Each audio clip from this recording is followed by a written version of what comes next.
I've craved you since that first night, Zara. And I won't stop until you beg me to. So, don't look at me like that, not unless you're ready for what happens next. His voice low, controlled, dangerously cut through the silence of the office. The city lights blurred into a golden haze 40 floors below, a distant echo of the fire building between them. It was past midnight. They were alone in the office.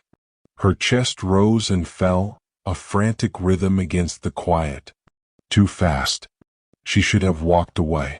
Every instinct screamed at her to retreat, to break the spell. But her back was pressed against his office desk, the cool metal a stark contrast to the heat radiating from him. She couldn't. Dominic. Her voice was a whisper, a plea, a challenge.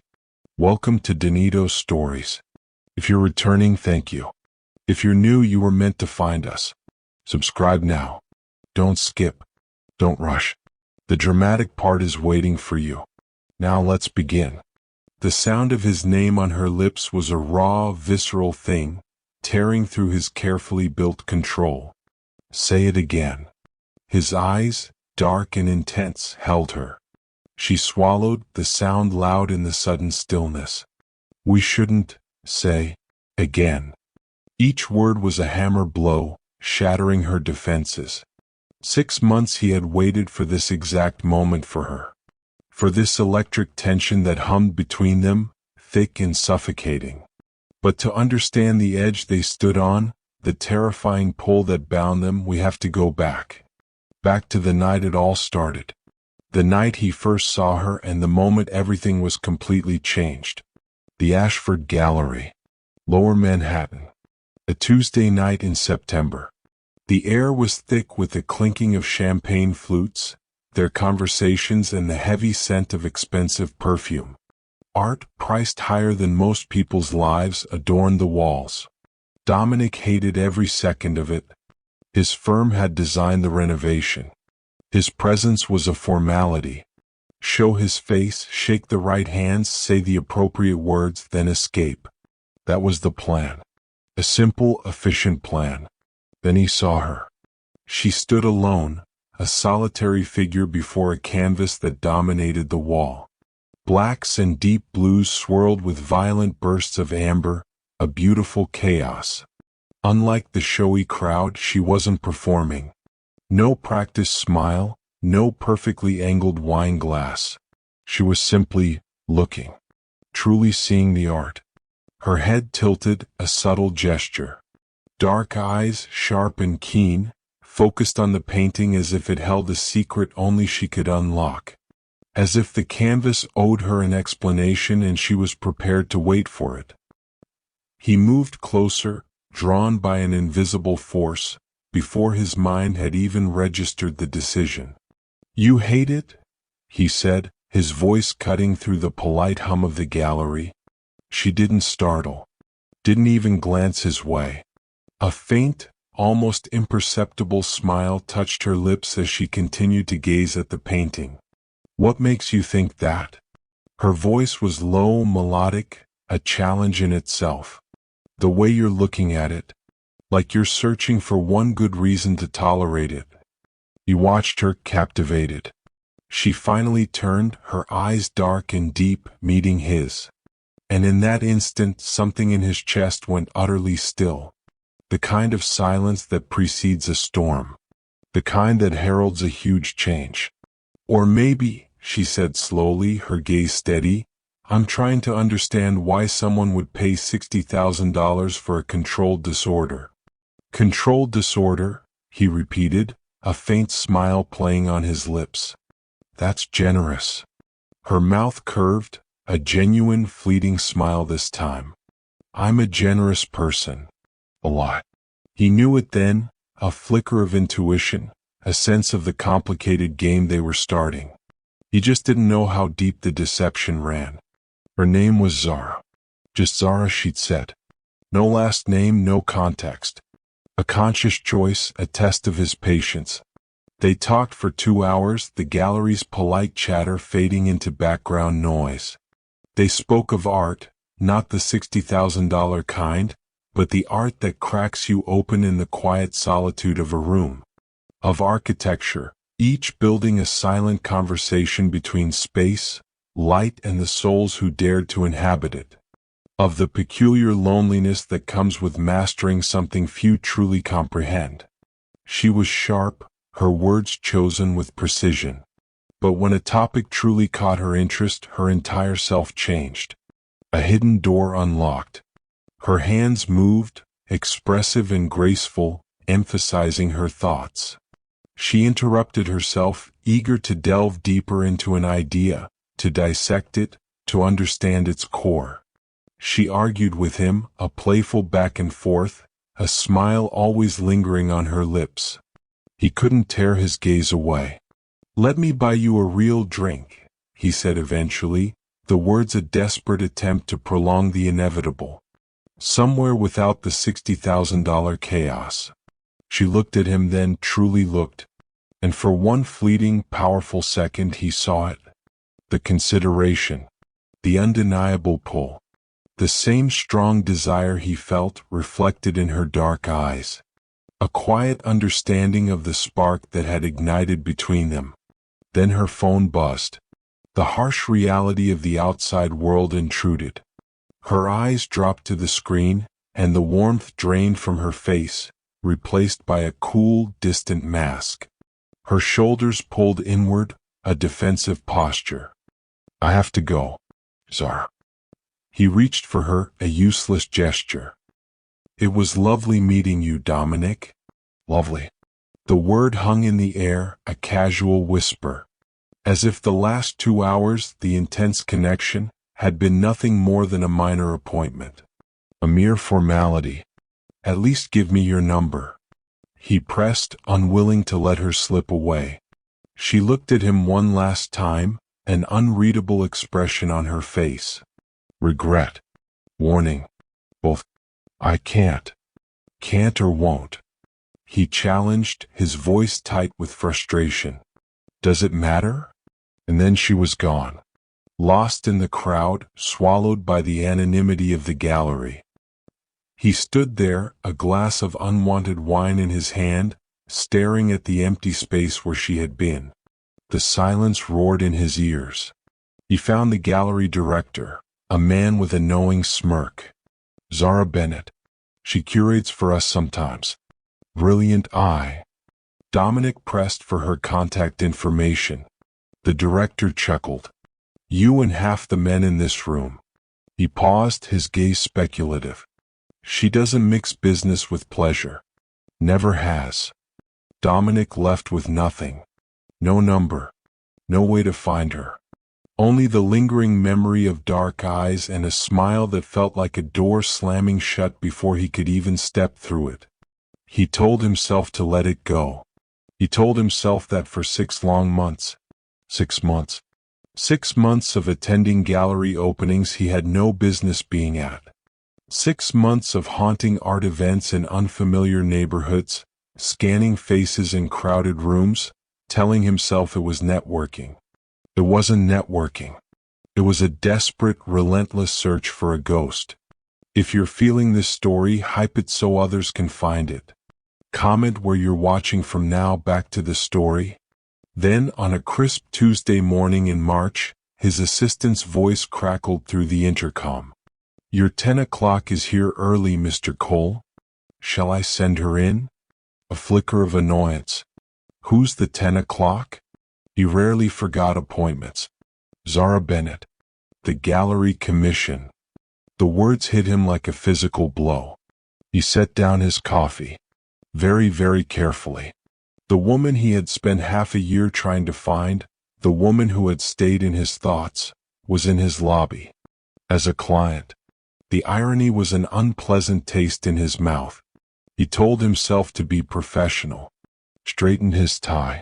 Took a deep, steadying breath. And then his office door opened. She walked in, a vision in a burgundy blazer and black trousers, her natural hair pulled back, a leather portfolio clutched to her chest like armor. And every single plan, every carefully built defense, dissolved on contact. She looked exactly the same. and she looked right at him as if they had never met in their lives. As if the gallery, the intense conversation, the electric pull had never happened. Mr. Cole. Her voice was cool, formal, utterly devoid of recognition. She extended her hand, her touch cold and distant. Thank you for seeing me. I'm Zara Bennett. He stared at her hand, then at her face. She was going to do it. She was actually going to pretend. Fine. Two could play in that game. Miss Bennett. He took her hand, held it a beat longer than necessary, a silent challenge. Please sit. He watched for the crack in her composure. There was none. But when he released her hand, she quickly folded it into her lap. Her fingers trembled. Just slightly. She remembered him. She absolutely remembered him. The question, the one that bothered him, was why she was pretending she didn't. And that was when everything changed. 3 weeks of a careful game. Professional. Careful. Two people circling a truth neither dared to name aloud. She came to his office after hours, claiming it was easier without interruptions. Tuesdays. Thursdays. Fridays. Each visit stretched a little longer. Each time, the space between them seemed to shrink, the air growing heavier with unspoken desires. One Thursday they were bent over elevation drawings, the blueprints spread across his desk. She leaned across him, her hair brushing his shoulder, a faint scent of jasmine and something deeper, warmer, alluring. He completely lost track of the conversation, the architectural details blurring into insignificance. All he could focus on was her proximity, the subtle curve of her neck, the way her breath stirred the air near his ear. Dominic. Her voice, a soft murmur, pulled him back. He turned. They were too close. Very romantic. He could count the gold flecks in her dark eyes, feel the warmth of her breath on his lips. She hadn't moved back. Neither had he. 5 seconds. Maybe 10. An eternity. The air between them pulsed with all their unspoken feelings, everything they desperately wanted to. Then her phone rang. The shrill sound shattered the delicate moment. She jerked back as if burned, grabbing her portfolio, her composure a broken front. I should go. Her voice was tight, strained. Zara, he reached for her, but she was already retreating. I'll see you next week. And then she was gone, leaving him in the echoing silence of his office. He sat there, the blueprints a meaningless jumble, knowing with a terrifying certainty that he was either going to have her, or go completely out of his mind trying not to. The thought was a cold, hard knot in his stomach. Week 3. Friday. Past 11. The renderings lay scattered across his desk, the fine details of the gallery project. She leaned over them, her finger tracing the lines of the main gallery space, describing how she envisioned the light moving across the walls at different times of day. She was brilliant, captivating, and utterly, deliberately out of reach. A constant, exquisite torment. Dominic, are you even listening? Her voice, sharp with exasperation, cut through his thoughts. He straightened, his gaze locking onto hers. Why did you really leave that night? The question hung in the air, a challenge. The professional mask, so carefully constructed, snapped into place. We've talked about this. Her voice was clipped, dismissive. No. We've avoided it. That's different. He moved around the desk, a predator stalking its prey. She instinctively stepped back, her hip meeting the hard edge of the table. Trap. You felt it, he said, his voice low, laced with conviction. That night. The same thing I felt. And you're feeling it right now, standing here, pretending you're not. Her eyes widened, a flicker of fear, of recognition. This is inappropriate, she began, her voice trembling. Then fire me. Hire someone else. He cut her off, his voice hard. Dominic, a desperate plea. Tell me you don't think about that night. Tell me you don't wonder. Tell me you feel nothing right now and I will walk back to my side of this desk and we will never speak of it again. He watched her, every muscle in his body tense, waiting. She opened her mouth, then closed it, her jaw tight. Her chest rose and fell in short, shallow waves, a frantic bird trapped in a cage. Her hands were pressed flat against the desk behind her, bracing herself. I can't, she whispered, the words barely audible. Can't what? He pressed relentlessly. Can't want this. Can't let myself, she stopped, the words catching in her throat. You don't understand. Then make me understand right now. Tell me. Something in her expression shattered. The carefully built walls crumbled, revealing a deep vulnerability he hadn't seen before. People leave, Dominic. Her voice was quiet, raw, laced with a pain that hit him hard. Everyone I've trusted, everyone I've let close, they leave. And I built my entire life so that would never happen again. So I would never need anyone enough to get hurt. The room went still, the weight of her confession hanging heavy in the air. I looked for you for 6 months, he said, his voice softening, the anger replaced by a fierce protectiveness. Every gallery in the city. Every opening I could get through the door. 6 months, Zara. He stepped closer, closing the distance between them. Does that sound like someone who's planning to leave? Her eyes filled, not with tears, but with something harder, something that had been held captive for far too long. A dam breaking. I almost stayed that night, she confessed, her voice barely a whisper. At the gallery. I almost said yes to the drink. I almost gave you my number. And I went home and I told myself I made the right call. I told myself that for 6 months. The admission was a revelation, a crack in her armor. Why? He needed to know. I needed to understand the depth of her fear. Because you scared me. The way I felt that night scared me. I don't feel things like that. I don't let myself. He lifted his hand, his touch feather light as he tucked a stray strand of hair behind her ear. She didn't flinch, didn't pull away. A silent invitation. Tell me to stop, Zara. His voice dropped to a low, dangerous growl. Tell me you don't want this and I'll stop. Right now. I'll stop. A long, agonizing silence stretched between them, punctuated only by the frantic beat of her heart. Then her hand rose, her fingers closing around his tie, a desperate, possessive grip. She pulled him down, closer, until their breaths mingled. I can't, she breathed, her eyes wide, filled with a mixture of fear and desperate longing. God help me. I can't tell you to stop. And that was when everything changed. The kiss was nothing like he'd imagined. 6 months of imagining couldn't account for the raw, breathtaking reality of her. The way her lips, soft and yielding, met his with a desperate hunger that mirrored his own. He backed her gently against the desk, the cool metal a distant memory as her hands slid from his tie, tangling in his hair, pulling him closer still. His own hands found her waist, pulling her flush against him, eliminating every last inch of space between them.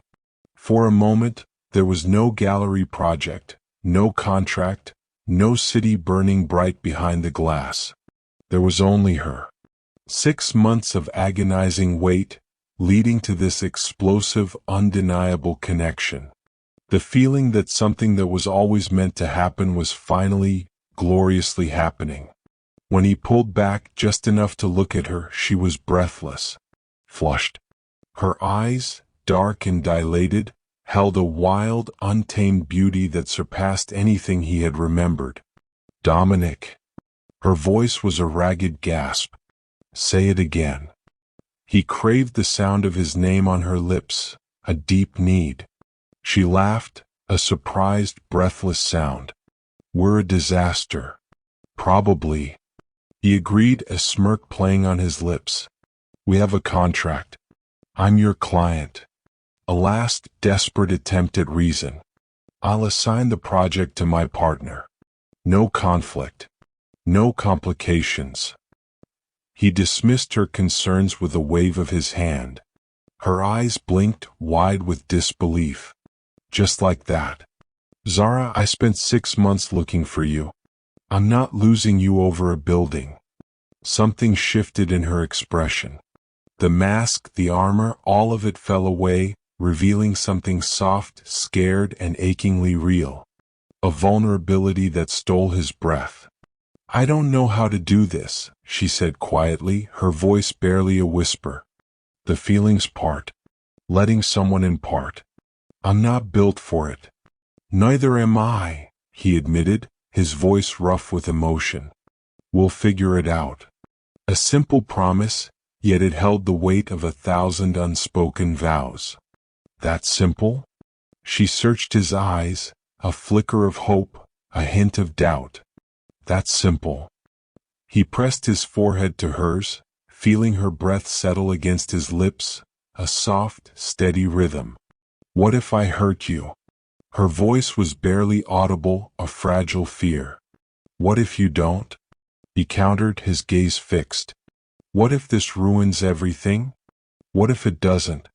What if this is exactly what we've both been waiting for and we were just too afraid to let it be?